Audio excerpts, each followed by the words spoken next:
हम जो है सुरेश पासवान की लोकप्रियता लोगों के अंदर पिछले 10 वर्षों में काफी बढ़ी है। क्योंकि सुरेश पासवान एमएलए नहीं होने के बावजूद क्षेत्र की सारी जनताओं का समस्या का निदान उन्होंने करने का प्रयास किया।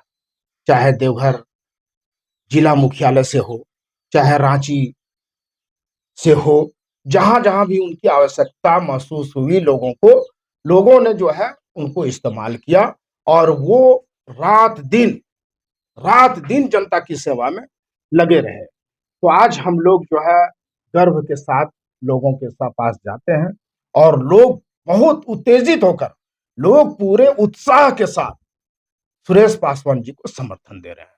लगातार जो 10 साल जो बीजेपी का शासन रहा यहाँ पर एमएलए रहे, तो क्या काम नहीं हुआ जो कि आपके अगर कैंडिडेट जीतते हैं तो सबसे पहला वही काम करेंगे? कोई ऐसा काम जो मुख्य हो? देखिए, विकास के नाम पे यहाँ देवघर विधानसभा में कुछ भी नहीं हुआ।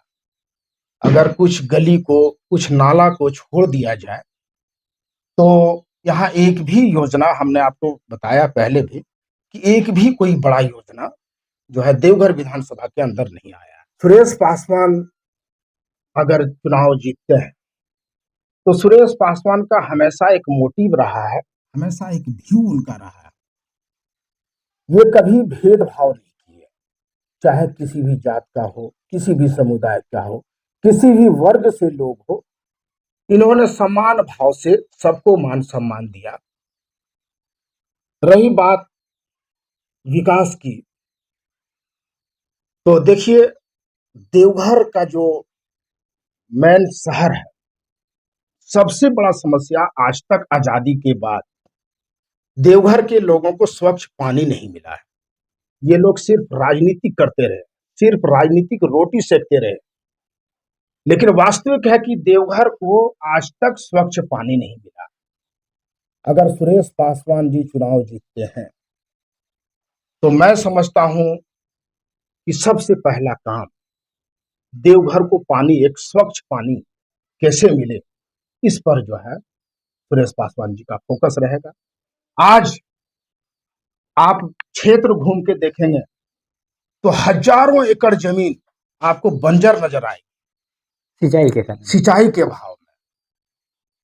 आज अगर सुरेश पासवान चुनाव जीतते हैं, तो मैं समझता हूं कि सिंचाई का जो समस्या आज पूरे देवघर विधानसभा के अंदर है, तो उस सिंचाई का व्यवस्था को दुरुस्त करना, ये पहला प्रायोरिटी होगा सुरेश पासवान जी के लिए। यहां से हजारों युवा, जो युवा साथी है, पढ़े लिखे युवा है, आज पलायन कर गए। कोई दिल्ली, बंबई, गुजरात, महाराष्ट्र जो है कमाने गए हैं, मजदूरी करने गए हैं। ये सुरेश पासवान जी की प्रायोरिटी में शामिल है कि हम उसके लिए वैकल्पिक व्यवस्था, ताकि उसका पलायन रुक सके। लेकिन माननीय सांसद जी इसको लेकर, रोजगार को लेकर अभी तक कोई काम नहीं किए हैं, तो आपको लगता है कि विधायक होकर वो कर देंगे? जी निश्चित तौर पे विधायक, देखिए झारखंड प्रदेश में माननीय हेमंत सोरेन जी के नेतृत्व में सरकार बनना तय है। ये मैं दावे के साथ कितने सीटों पर आप लोग जीत रहे हैं कि गठबंधन कितनी सीटें लाएगी? 50 प्लस सीट, 50 और 55 के बीच में महागठबंधन जो है इस बार सीट ला रही है, और हम लोग फुल फेज, पूरे कॉन्फिडेंस के साथ जो है सरकार, झारखंड में गठबंधन की सरकार बनेगी। हमारी सरकार की गठन होगी और देवघर का विकास होना प्रारंभ होगा, ये मैं दावे के साथ कह रहा हूं। देवघर का सर्वांगीण विकास सभी वर्ग के लिए, सभी जाति के लिए, सभी लोगों के लिए देवघर का विकास सरकार गठन होने के पश्चात तुरंत जो है देवघर का गति जो है तेज होगा, विकास का रफ्तार बढ़ेगा और सर्वांगीण विकास पूरे देवघर के अंदर। आखिरी सवाल आपसे करना चाहते हैं सर, कि जैसे आपकी गठबंधन की सरकार जो है, जेएमएम की सरकार, वो मैया सम्मान योजना लाती है, कृषि को 2 लाख रुपया माफ करती है और बिजली बिल माफ करती है और 200 यूनिट तक फ्री बिजली करती है। तो इसके लिए, इसको लेकर क्या लग रहा है कि इस बार जनता का झुकाव इस तरफ रहेगा, या फ्री का रेवड़ी जो कह रहे हैं कि बीजेपी वाले की फ्री की रेवड़ी इस बार झारखंड की जनता को नहीं चाहिए? तो इनके बारे में कुछ बता सकते हैं तो बताइए। देखिए, सबसे पहले मैं ये कहना चाहूंगा कि भारतीय जनता पार्टी मुद्दा विहीन हो चुकी है।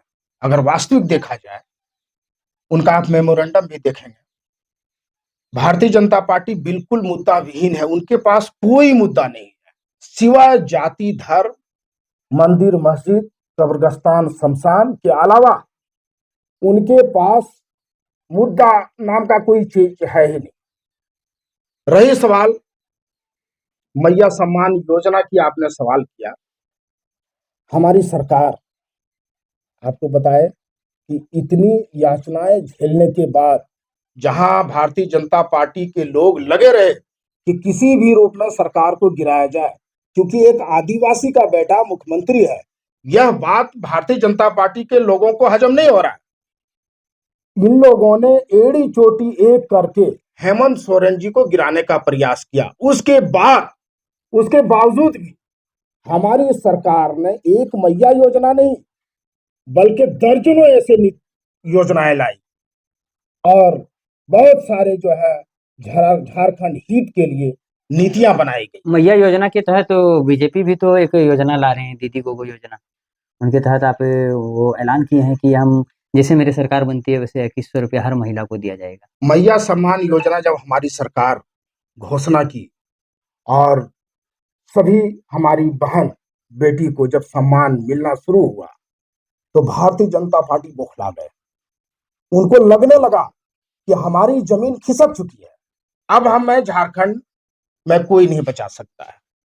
क्योंकि ये इतना लाभकारी योजना साबित हुआ झारखंड प्रदेश में कि जो बहन, जो बेटी को 2500 रुपया पर मंथ मिले, आप खुद सोच के देख सकते हैं उसकी जरूरत की सारी चीज पूरा हो सकती है कि नहीं हो सकती है।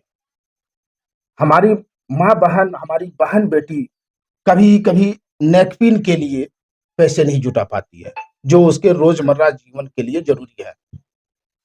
कहने का मतलब है कि वैसी महिलाएं जिनको 2500 रुपया सरकार डायरेक्ट खाता में दे रही है, पर मंथ दे रही है, तो उसकी जरूरत की सारी चीजें पूरी हो रही है। इस चीज को देखते हुए भारतीय जनता पार्टी बौखला गए। उनको लगने लगा कि झारखंड प्रदेश के 100% महिला, क्योंकि हमारी सरकार ने लगभग 55 लाख मैया सम्मान योजना के तहत हमारी बहनों को सम्मान दिया है। ये 55 लाख का परिवार सब महागठबंधन के साथ है। इन्होंने आनंद फानन में गोगो दीदी योजना लाने का काम किया। आप योजना कहां से लाए? ना आपके झारखंड में सरकार है, ना आप सत्ता में हैं। आपका योजना कौन सी योजना, कौन सी कानून आप बनाए, कहां आपने योजना पारित किया? गोगो दीदी योजना वो कह रहे हैं कि विधानसभा हमारी से सरकार आती है तो गोगो दीदी योजना के तहत 2100 रुपया हर महिला को दिया जाएगा। जैसे आप 1000 रुपया दे रहे हैं, उसको बढ़ाकर 2500 कर दिए, तो वो भी 2100 रुपया देना चाहते हैं। बगल में बिहार राज्य से ही हम लोग बने हैं। बिहार जी में हाँ। किसकी सरकार है? ये एनडीए की सरकार है। एनडीए की सरकार है, भाजपा की सरकार है। छत्तीसगढ़ में किसकी सरकार है? भाजपा की सरकार। क्या वहां के महिलाओं को 2500 रुपया दिया जा रहा है? नहीं दिया जा रहा है। पूरे देश के अंदर हेमंत सोरेन जी के नेतृत्व में सिर्फ एक झारखंड ऐसा प्रदेश है जहां बहनों के भावनाओं को देखते हुए 2500 रुपया पर मंथ देने का काम हमारी सरकार कर रही है। बाकी किसी भी राज्य में, किसी भी सरकार के नेतृत्व में जो है यह सम्मान किसी बहनों को नहीं दिया जा रहा है। बीजेपी केवल लोगों को धार्मिक कर रही है, भ्रम फैला रही है। जब आप बिहार में नहीं दे रहे हैं, उड़ीसा में नहीं दे रहे हैं, छत्तीसगढ़ में नहीं दे रहे हैं, मध्य प्रदेश में नहीं दे रहे हैं, तो आप झारखंड में कैसे देंगे? ये आपकी थोथी दलील है, बेबुनियाद चीज है। आप नहीं दे सकते हैं क्योंकि आपके अंदर यह भावना नहीं है। आप कभी नहीं चाहते हैं कि एक दलित की बेटी बहन, एक आदिवासी की बेटी बहन, एक अल्पसंख्यक की बेटी बहन जो है स्वावलंबी बने, अपने आप में मजबूत हो। ये भावना आपके अंदर बिल्कुल नहीं है। इसलिए ये सब धार्मिक बात है, ये सब चुनावी स्टंट है, चुनावी मुद्दा है। उनके पास कोई दूसरा रास्ता नहीं है। झारखंड में इस बार भारतीय जनता पार्टी फेल कर गई है। उनके पास भी देख रहे हैं आप, इन लोग जो है बाहर से बोरोपिलियर को, चाहे वो हेमंता बिस्वा शर्मा जी की बात कर लें, शिवराज सिंह चौहान जी की बात करें, बाहर से टीम को लाके और सिर्फ इसलिए लाया जा रहा है क्योंकि हमने आपको पहले बताया कि भारतीय जनता पार्टी मुद्दा विहीन हो चुकी है। कोई भी मुद्दा उनके पास नहीं है। ये लोग धार्मिक उन्माद फैलाना चाहते हैं। अभी जो है धर्म के आड़ पर धर्म की आड़ पर जो है वोट ये लेना लोग चाहते वोट लेना चाहते हैं। तो अब वैसा नहीं रह गया है, लोग जो है जागरूक हो गए हैं, लोग सब कुछ जान रहे हैं, लोग जो है सब कुछ जान रहे हैं। अब कभी जो है इन लोग के बात में आने वाले नहीं है। लोग जानता है कि यह पार्टी केवल भेदभाव कर की राजनीति करती है, यह पार्टी हिंदू मुस्लिम की बात करती है, यह पार्टी मंदिर मस्जिद कब्रिस्तान शमशान की बात करती है, आपस में लड़ाने की काम करती है, एक दूसरे के प्रति नफरत बोने की काम करती है। इसलिए इनका झारखंड प्रदेश में कुछ भी चलने वाला इस बार नहीं है। यहाँ की जनता, यहाँ के आदिवासी, यहाँ के मूलवासी, यहाँ के तमाम समुदाय के जितने वर्ग हैं, सभी लोग यह जान चुके हैं और ठान चुके हैं कि इस बार इंडिया गठबंधन हेमंत सोरेन जी के नेतृत्व में एक मजबूत सरकार का गठन झारखंड प्रदेश में होगा और इन भाजपाइयों, इन दंगाइयों के विरुद्ध पूरे राज्य की जनता एकजुट होकर इंडिया गठबंधन को समर्थन देने का संकल्प कर लिया है। देवघर विधानसभा की जनता को कोई पैगाम देना चाहते हैं तो आप दे सकते हैं मेरे चैनल के माध्यम से कुछ मैं देवघर विधानसभा के जनता को से यह क्रमबद्ध आग्रह करना चाहूंगा कि आप जाति, धर्म, भेदभाव, ऊंच नीच से ऊपर उठकर एक समाजवाद विचारधारा की, एक गरीबों के बात को सुनने वाले, एक सामाजिक न्याय के पुरुंधा, हर दुख सुख में साथ देने वाले आदरणीय सुरेश पासवान जी को हाथ को मजबूत करके और विधानसभा भेजने का काम करेंगे। धन्यवाद। जय हिंद, जय जोहार। और भी आरजेडी के कुछ परिवार हैं, उनसे भी जानने का कोशिश करते हैं कि मेरे साथ जो मेहमान जुड़े हुए थे वो उनका परिचय बता देते हैं। वो किसी परिचय का मोहताज नहीं है, फिर भी आपको बता देना चाहते हैं कि इनका नाम हैदर अली खान हुए। ये अल्पसंख्यक देवघर जिला के अध्यक्ष हुए और अच्छा प्रवक्ता हैं।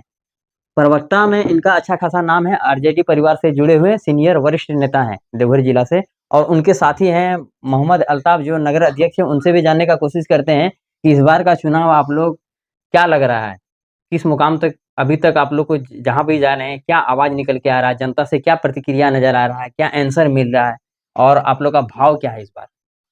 इस दफा जो है बहुत ही बढ़िया है, पक्ष में सुरेश पासवान के पक्ष में है और बहुत ही रिजल्ट बढ़िया होगा। हाँ, और कम से कम 1 से 1.5 लाख वोट से ही अधिक से निकलेंगे। मैं टोटल वोट उतना लाएंगे या उतना वोट से नहीं जीतेंगे? नहीं, उतना इस तरह जिसे निकलेंगे इस तरह से। हाँ, और जहां भी जा रहे हैं तो बहुत ही बढ़िया माहौल। लगातार मेहनत जारी है ना? हाँ, अब देख रहे हैं कि आपके जितना भी टीम मेंबर हैं सभी एक दूसरे से माने क्या बोलते हैं आप, कैंडिडेट कहीं और जा रहा है और हर कार्यकर्ता अपने में एक टीम बनाकर चल रहे हैं। ये चीज बहुत अच्छा लग रहा है देखने को और इससे आप हमको लगता है कि जनता में काफी अच्छा प्रभाव भी पड़ सकता है। जी जी। तो क्या कहेंगे अपने कुछ देवघर विधानसभा की जनता को कुछ आप संदेश देना चाहेंगे? हाँ, बहुत बढ़िया है और सब लोग ही बढ़िया से रहेंगे।